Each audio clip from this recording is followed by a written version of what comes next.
আসসালামু আলাইকুম এভরিওয়ান, কেমন আছেন সবাই? আজ আমি আপনাদের সাথে ডিম, ডাল এবং আলু দিয়ে রান্না করা একটি স্পেশাল তরকারির রেসিপি শেয়ার করব, যেটা আমি প্রথমবারই রান্না করেছি।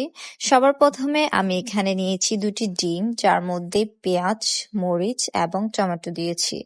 এরপর আমি এখানে খুবই অল্প অল্প পরিমাণে মশলা দিয়ে নিচ্ছি। মশলা দেওয়ার পর আমি ডিমগুলো ভালো করে মিক্স করে নিয়েছি। দেন আমি একটি কড়াইয়ে তেল দিয়ে ডিমগুলো খুবই পাতলা করে ভেজে নেব। এই তরকারির জন্য ডিম যেটা ভাজবেন ওটা অবশ্যই পাতলা করে ভাজবেন। দেন ডিম হয়ে যাওয়ার পর আমি এখানে ছোট ছোট টুকরো করে কেটে নিব। এই তরকারিটা আমি সাধারণত আলু এবং ডাল দিয়ে রান্না করি, বাট এবার আমি এখানে একটু সবজি আর ডিম অ্যাড করেছি। সবার প্রথমে আমি নিয়েছি এখানে আলু এবং গাজর চিকন চিকন করে কেটে, তারপর 2 ধরনের ডাল নিয়েছি যেগুলো আমি ভিজিয়ে রেখেছিলাম, তারপর ফুলকপি নিয়েছি যা আমি পানি দিয়ে ভিজিয়ে রেখেছি। দেন এখানে আমি কড়াইয়ে তেল নিয়েছি, তেল নিয়ে এখানে পেঁয়াজ রসুন গুলো খুব ভালো করে ভেজে নেব। যখন আমার পেঁয়াজ রসুন লাল হয়ে যাবে, দেন আমি এখানে 1 চামচ মরিচের গুঁড়ো, 1 চামচ হলুদের গুঁড়ো, 1 চামচ ধনিয়ার গুঁড়ো এবং লবণ দিয়েছি। লবণ দিয়ে ভালো করে নেড়েচেড়ে আমি এখানে একটু পানি অ্যাড করেছি যেন মশলা পুড়ে না যায়। তারপর আমি এখানে অল্প একটু মাংসের মশলা ব্যবহার করেছি যেন ভালো একটা টেস্ট আসে। তারপর মশলাগুলো যখন কষে গিয়েছে, দেন আমি এখানে মুসুর ডালগুলো দিয়ে দিয়েছি। মুসুর ডালগুলো দিয়ে আমি ভালো করে নেড়েচেড়ে নিচ্ছি।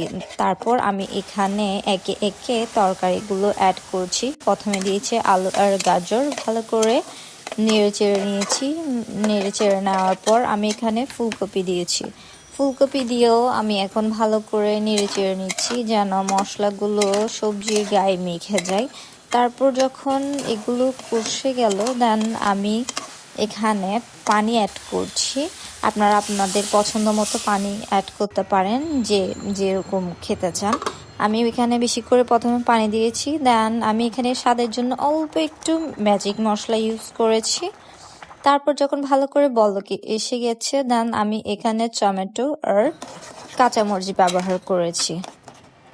তারপর যখন আমার তরকারি প্রায় হয়ে এসেছে, দেন আমি এখানে ডিমের টুকরোগুলো দিয়ে দিয়েছি, দেখতে পাচ্ছেন। ডিমগুলো যখন ফুটে উঠেছে, দেন আমি এখানে একটু ধনেপাতা কুচি দিয়ে দিলাম। এই তো আমার তরকারি রেডি। এটি খেতে খুবই মজা লেগেছে, বিশেষ করে পুরি দিয়ে খেতে খুবই ভালো লেগেছে। ভিডিওটি দেখার জন্য আপনাদের সবাইকে অনেক ধন্যবাদ।